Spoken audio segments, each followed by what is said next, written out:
Olá, queridas alunas, caros alunos, dando continuidade à nossa programação adaptada a esta condição nova, na qual as aulas têm que ser virtuais, que a gente vai desenvolvendo nosso trabalho pedagógico no ambiente virtual.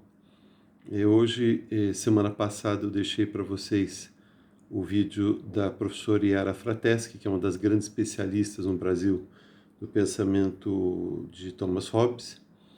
E hoje eu vou então retomar alguns conceitos fundamentais a respeito desse autor que está na base da perspectiva do Estado absolutista. Então, Thomas Hobbes, a gente já comentou em linhas gerais, mas vou aqui recuperar alguns desses elementos conceituais.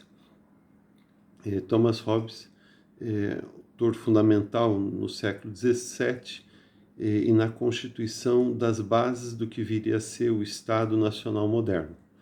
A gente pode fazer duas grandes leituras, pode ser assim em relação à teoria hobbesiana. Você pode encará-lo como teórico que elaborou uma conceituação que no século XX vai se encarnar nos estados totalitários e autoritários, como se pode também enxergar no trabalho de Thomas Hobbes, de certa forma, a teoria que está na base do próprio Estado Nacional moderno, seja ele de caráter totalitário, liberal, democrático, o que for.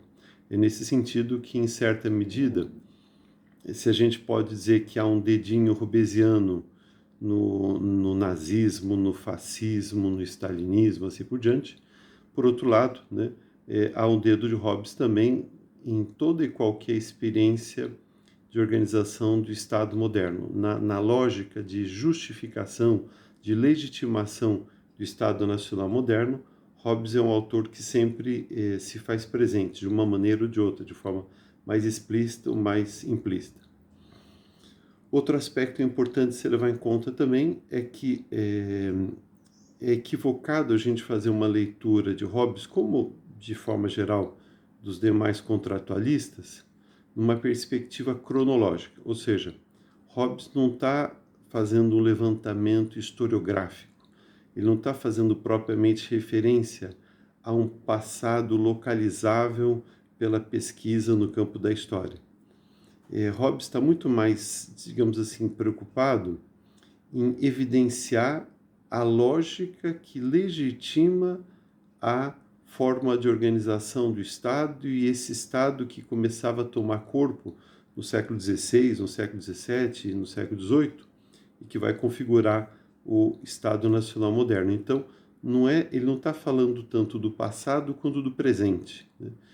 A argumentação dele é muito mais de natureza hipotética, conceitual, do que propriamente empírica, observacional, fática. Ainda que esses elementos estejam presentes na construção do raciocínio que ele faz. Outro dado importante para a gente observar é que a teoria de Hobbes, ela situa-se num contexto de contradição histórica, ou seja, já estava em curso no século XVII a ascensão da burguesia, especialmente na Inglaterra. Nesse sentido, a teoria hobbesiana ela se dá no contexto de ascensão da burguesia. Mas, ao mesmo tempo, Hobbes vai elaborar uma teoria que, com essa ascensão da burguesia, logo vai se tornar, digamos assim, né, anacrônica ou pode ser assim, sem encontrar um acolhedouro histórico para ampará-la. Então, nesse sentido, é que ele acaba elaborando uma teoria em plena ascensão da burguesia que, em certa medida, está em contradição com aquilo que a burguesia esperava. Ou seja, o homem que está, de certa forma, o homem de poder, o homem político que está na cabeça de Hobbes, não é o burguês, é, em última instância, o aristocrata. Tanto que, quando ele vai elencar os motivos pelos quais nós abandonamos o estado de natureza e adentramos no estado político.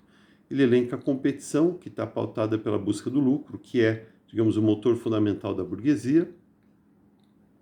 Elenca a busca de segurança, que é alguma coisa que é comum, digamos, a todos. Mas, no fundo, ele vai achar que o mais determinante é a glória, ou seja, né, a honra, que é um elemento muito mais ligado ao imaginário conceitual da nobreza do que da burguesia. Bom, a gente dá uma paradinha aqui para o vídeo não ficar comprido e volta já já.